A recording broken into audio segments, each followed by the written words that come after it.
Hi darlings, welcome to my channel and to today's video. For those who are new here, my name is Juliet Iveri. I love to learn, teach and celebrate life, and that's what we do here on this channel. Now more and more apparent that we are in this for a while, especially now after the 21-day ban that happened. We are moving along. We are on the second. Is it the second or the third week? Actually, I think we are on the third week of the 21-day ban, and it's not the easiest thing, because you would love to visit maybe and see your family, friends, your loved ones in different counties, and you can't. So it's a bit tough, but it is for our own good. But as I've been going through social media, which is mainly what our outlet right now, because of being cooped up at home, everything and majority of the things we're doing are online, be it shopping, be it browsing, just reading newspapers, maybe watching TV. Majority of what we are doing is online, and the majority of the things we're indulging in is for the purpose of coping with our stress and anxiety. And we do so many things to cope with stress and anxiety, and most of us maybe don't even know that's what we are doing. We are trying to cope, and we pray for those who believe in God or a higher power. We meditate, we listen to music, we read books, we share jokes, we share memes, we share humorous things.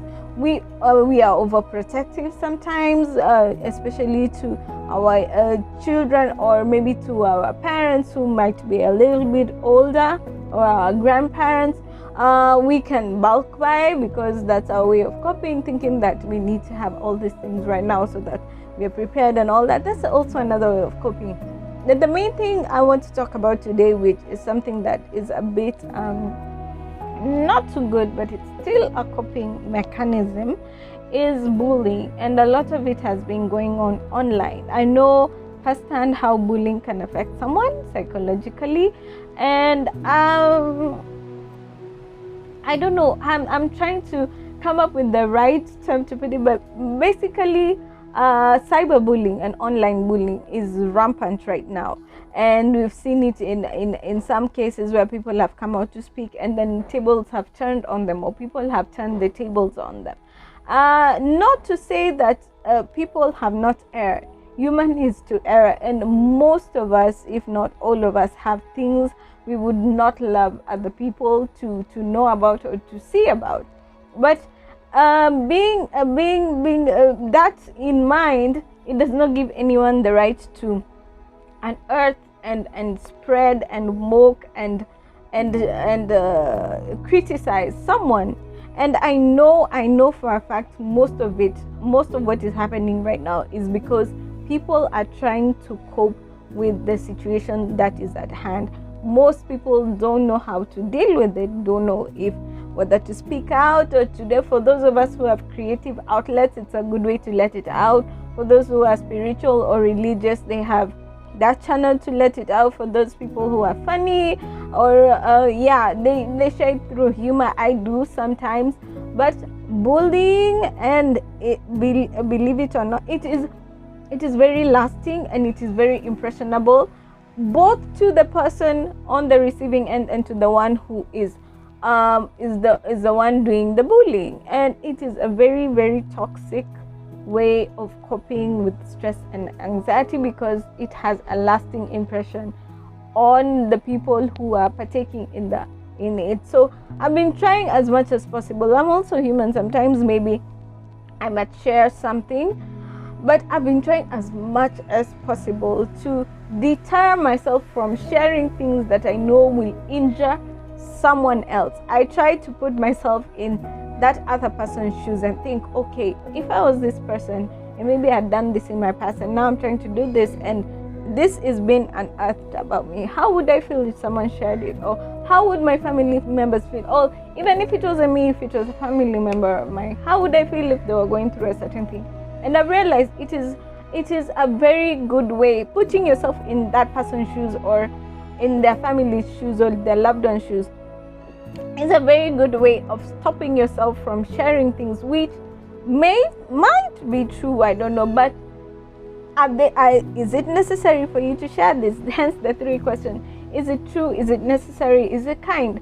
It might be true, but it is not necessary and it is not kind. So why share it?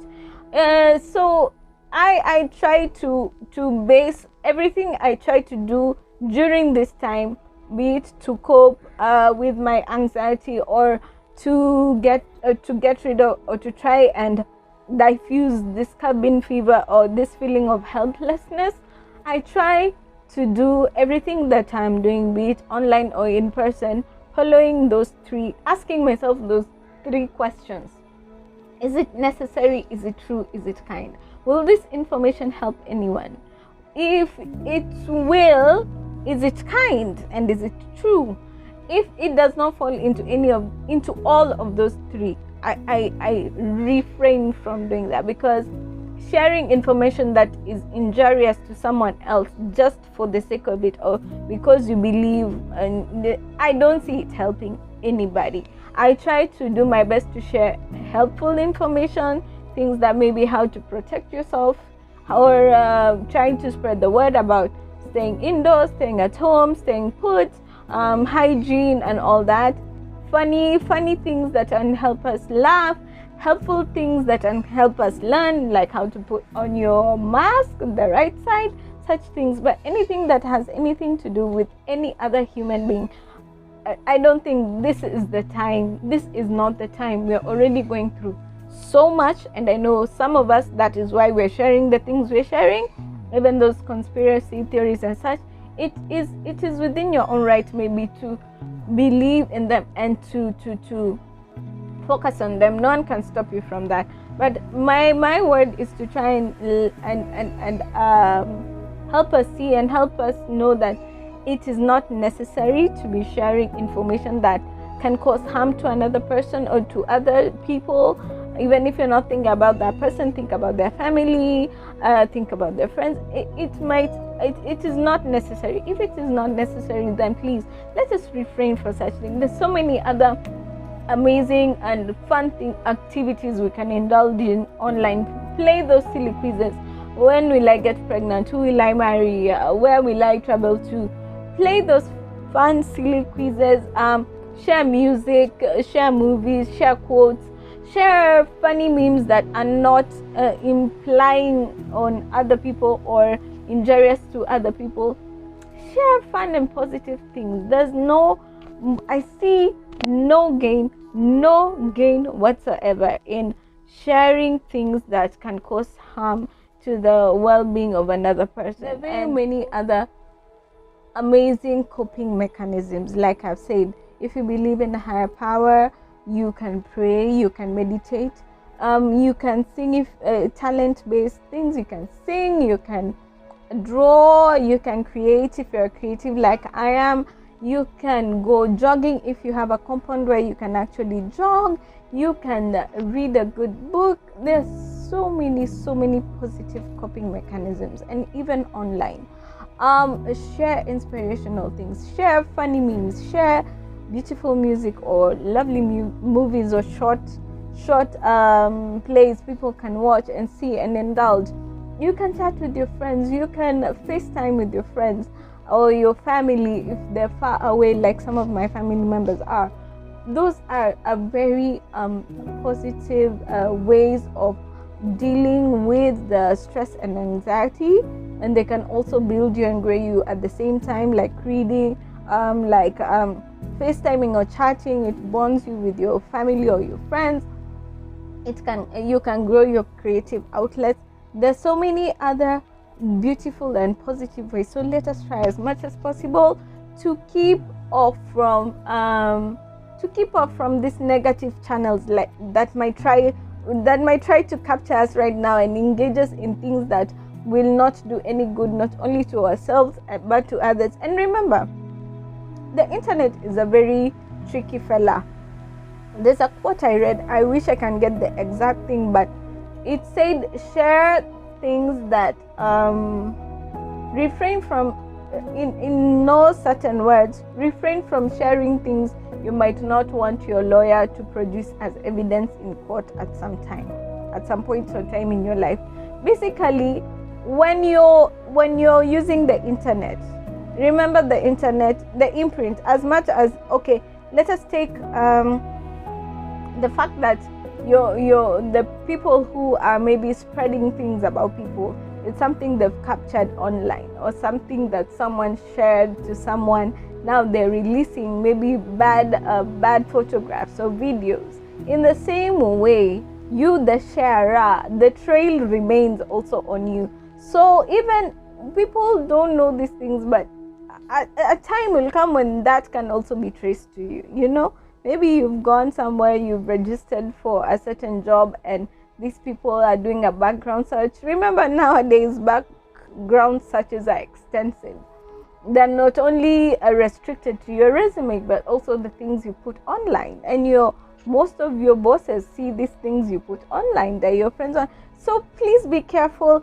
Even, I'm not saying now infringe yourself. No, we have the freedom to express ourselves, but even as we're exercising that freedom, be conscious of what you're spreading and what you're sharing, because it is very telling of the person that you are. So be free in yourself, but also as you're free in yourself, put in mind other people's feelings and emotions and humanness, and also just your character and others' characters. Please just think about this as we try to cope with this very trying time that we have upon us right now. Thank you so much, guys, for always being with me. Please share with me. Let me know, how are you coping with this? What have you seen that maybe is fun that people can do and cope with this anxiety and stress that is looming? And what else have you seen that is a bit iffy, and maybe you would like to share with people how your thoughts on it, and maybe we can all refrain from it, because no one is perfect. We are all learning, we are all human. So, but as we know better, we do better. Thank you so much, guys, for watching. Like, share and subscribe if you feel obliged to do so. You can watch maybe my other videos, follow me on Instagram, and maybe we can bond and share and grow together, grow this positive, beautiful community of ours.